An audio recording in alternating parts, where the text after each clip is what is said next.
Good evening student राजे आप इलैक्ट्रोमैग्नेटिक induction का second lecture continue करते हैं। पहले आप थोड़ा रीकैप कर लिए कि फर्स्ट लैक्चर के की स्टडी किया। पहला तो यह पता होना चाहिए कि इलैक्ट्रोमैग्नेटिक इंडक्शन की है, एक फिनोमिना है जिसे इंड्यूस कर प्रोड्यूस करते हैं आप इंड्यूस्ड ईएमएफ किसी कोयल के मैगनैटिक फ्लक्स को चेंज करके। फिर ये फैराडे ने एक्सपैरीमेंट किया, पहले नंबर ऑफ एक्सपैरीमेंट किए, उन्हें की किया कोयल को मूव कराया तो मैगनेट स्टेशनरी रखी, मैगनेट को मूव कराया कोयल स्टेशनरी रखा। तो जो तक मैगनैटिक फ्लक्स चेंज आता रहा तो उन्हें ऑब्जर्व किया कि इंड्यूस्ड ईएमएफ कोयल सैटअप होता रहा। आज जो दोनों स्टेशनरी करते तो इंड्यूस्ड ईएमएफ सैटअप नहीं है तो वो अपने को ला भी उन्हें बनाए। पहला ला ये बनाया कि इंड्यूस्ड ईएमएफ किसी कोयल उदों तक सैटअप होता रहेगा जब तक मैगनैटिक फ्लक्स चेंज होता रहेगा। तो सैकेंड ला उन्हें बनाया कि इंड्यूस्ड ईएमएफ का जो मैगनीट्यूड है डायरैक्टली प्रोपोर्शन होगा जिन्नी ज़्यादा मैगनैटिक फ्लक्स की करोगे चेंज करोगे। तो लिमिटेशन ऑफ फैराडे ला की होगा तो यदि लिमिटेशन ये सी कि इस ला ने इंड्यूस्ड ईएमएफ जो सैटअप हो रहा तो मैगनीट्यूड तो दसता पर उसकी डायरैक्शन नहीं दसी। उन्होंने डायरैक्शन लिए कौन आया राजे लेंजिस ला जो आप अज स्टडी करना है। लेंजिस ला की है वो ला है this law state that induced EMF always oppose the change in magnetic flux. इसका मतलब की है जितों ये चीज़ प्रोड्यूस हो रही है उन्होंने ही ये की कर रही है राजे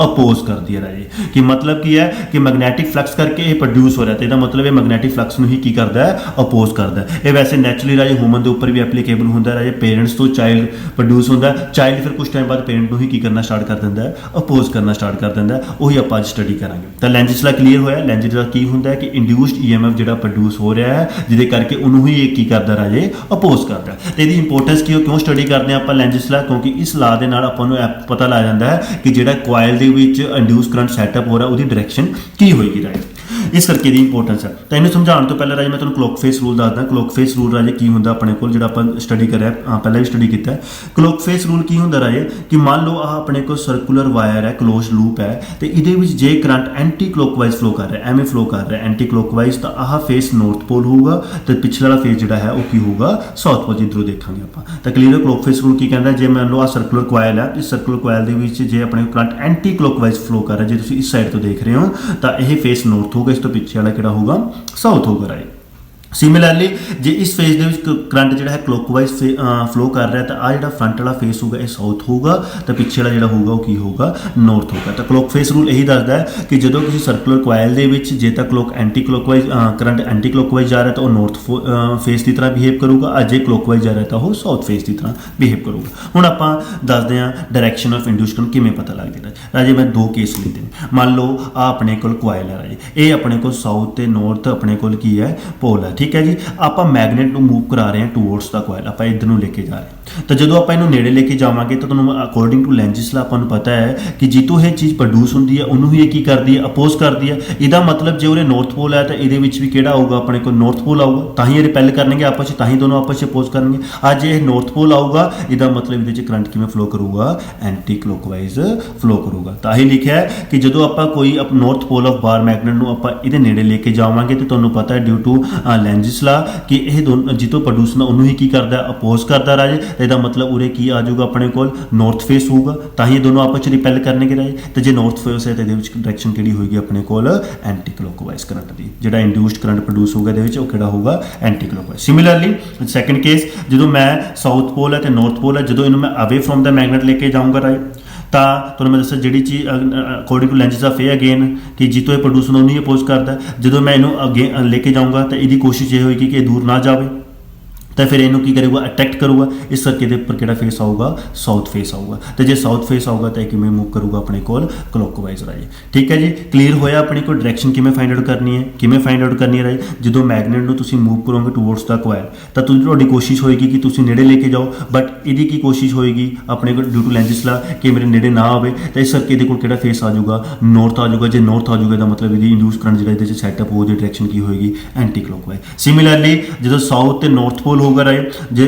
तुसी अवे फ्रॉम द कोयल लेके जाओगे जो तुसी अवे फ्रॉम द कोयल लेके जाओगे तो यदि कोशिश होगी कि मेरे तो दूर ना जाए तो मैं ये किहड़ा फेस आ जाऊगा साउथ फेस आऊगा। जो साउथ फेस आऊगा तो ये डायरैक्शन होगी क्लॉकवाइज। राजे पेपर के एक नंबर का क्वेश्चन आ जाता है तो साउथ तो नॉर्थ पोल दस देंगे तो आ कोयल दस देंगे तो कहेंगे मूव कर रहे अवे फ्रॉम द मैगनेट तो दसो ये इंड्यूस करंट जो सैटअप होगा वो डायरैक्शन की होगा। तो तुम्हें पता है जो इधर नॉर्थ पोल है तो जो तुम move away from towards the कोयल करा रहे हैं तो यह किहड़ा आऊगा और नॉर्थ क्योंकि ये चाहूगा कि आपस में की करना है रिपेल करना ठीक है जी। हुण जिवें एक क्वेश्चन मैं पाया सीगा कि इधर अपने को नॉर्थ है इधर अपने को साउथ है इन्हों जो आप ये कन्नी लेके जावांगे तो दसो ये जो इंड्यूस करंट सैटअप होगा वो डायरैक्शन की होएगी। तो राजे ओबवियस है जो मैं इन्हों ये कन्नी लेके जाऊँगा ਨੌਰਥ ਨੂੰ ਆਪਣੇ ਕੋਲ ਸਾਊਥ ਕੋ ਨਹੀਂ ਲੈ ਕੇ ਜਾਊਂ ਸਾਊਥ ਪੋਲ ਨੂੰ ਕੋਇਲ ਦੇ ਕੇ ਨਹੀਂ ਲੈ ਕੇ ਜਾਊਂਗਾ ਤਾਂ ਓਬਵੀਅਸ ਇਹਦੇ ਚ ਕਿਹੜਾ ਫੇਸ ਆਊਗਾ ਸਾਊਥ ਆਊਗਾ ਕਿਉਂ ਕਿਉਂਕਿ ਇਹ ਡਿਊ ਟੂ ਲੈਂਜਸ ਲਾ ਕੀ ਕਰਦਾ ਜਿਹਨੂੰ ਜਿੱਥੋਂ ਪ੍ਰੋਡਿਊਸ ਹੁੰਦਾ ਉਹਨੂੰ ਹੀ ਅਪੋਜ਼ ਕਰਦਾ ਮੈਂ ਨੰਬਰ ਕਹਿ ਚੁੱਕਿਆ ਤੁਹਾਨੂੰ ਤਾਂ ਜੇ ਇਹ ਇਹਦਾ ਮਤਲਬ ਇਹਦੇ ਚ ਕਿਹੜਾ ਫੇਸ ਆਊਗਾ ਸਾਊਥ ਤੇ ਜੇ ਸਾਊਥ ਫੇਸ ਆਊਗਾ ਤਾਂ ਇਹਦੀ ਡਾਇਰੈਕਸ਼ਨ ਕਿਹੜੀ ਹੋਏਗੀ ਕਲੌਕਵਾਈਜ਼ ਸਿਮਿਲਰਲੀ ਦੂਜਾ ਕੇਸ ਜੇ ਮੈਂ ਅਵੇ ਫਰੋਮ ਦਾ ਮੈਗਨੇਟ ਕੋਇਲ ਤੋਂ ਦੂਰ ਲੈ ਕੇ ਜਾ ਰਿਹਾ ਤਾਂ ਇਸ ਦੇ ਉੱਪਰ ਕਿਹੜਾ ਆਊਗਾ ਨਾਰਥ ਪੋਲ ਆ ਜਾਊਗਾ ਕਿਉਂ ਕਿਉਂਕਿ ਇਹਨੂੰ ਦੂਰ ਨਹੀਂ ਜਾਣ ਦਊਗਾ ਤੇ ਇਹਨੂੰ ਅਟਰੈਕਟ ਕਰਨ ਲਈ ਉਰੇ ਕਿਹੜਾ ਪੋਲ ਫੇਸ ਆਊਗਾ ਨਾਰਥ ਜੇ ਇਹਦੇ ਉੱਪਰ ਨਾਰਥ ਆਊਗਾ ਤੇ ਇਹਦੇ ਉੱਪਰ ਮਤਲਬ ਐਂਟੀ ਕਲੌਕਵਾਈਜ਼ ਡਾਇਰੈਕਸ਼ਨ ਕਰੰਟ ਦੀ ਹੋਏਗੀ ਤਾਂ ਇਸ ਤਰ੍ਹਾਂ ਆਪਾਂ ਕਰੰਟ ਦੀ ਡਾਇਰੈਕਸ਼ਨ ਆਪਾਂ ਪਤਾ ਕਰਾ ਸਕਦੇ ਹਾਂ ਨੈਕਸਟ ਆਂਦਾ ਰਾਜੇ ਇਹ ਕਿ ਲੈਂਜਸ ਲਾ ਜਿਹੜਾ ਹੈ obey the law of conservation of energy ਤਾਂ ਲੈਂਜਸ ਲਾ ਜਿਹੜਾ ਹੈ ਓਬੇ ਕਰਦਾ law of conservation of energy ਨੂੰ ਤਾਂ ਕੰਜ਼ਰਵੇਸ਼ਨ ਆਫ એનર્ਜੀ ਤੁਹਾਨੂੰ ਪਤਾ ਹੋਣਾ ਚਾਹੀਦਾ ਕਿ energy can neither be created nor be destroyed but can be transfer from one form to another ਆਪਾਂ ਇਹਦੇ ਵਿੱਚ ਦੱਸਾਂਗੇ ਕਿ ਲੈਂਜਸ ਲਾ ਵੀ ਇਹੀ ਕੰਮ ਕਰਦਾ ਹੈ ਕਿ ਇੱਕ એનર્ਜੀ ਨੂੰ ਦੂਸਰੀ એનર્ਜੀ 'ਚ ਕੀ ਕਰਦਾ ਹੈ ਕਨਵਰਟ ਕਰਦਾ ਰਾਜੇ ਠੀਕ ਹੈ ਜੀ ਉਹ ਕਿਵੇਂ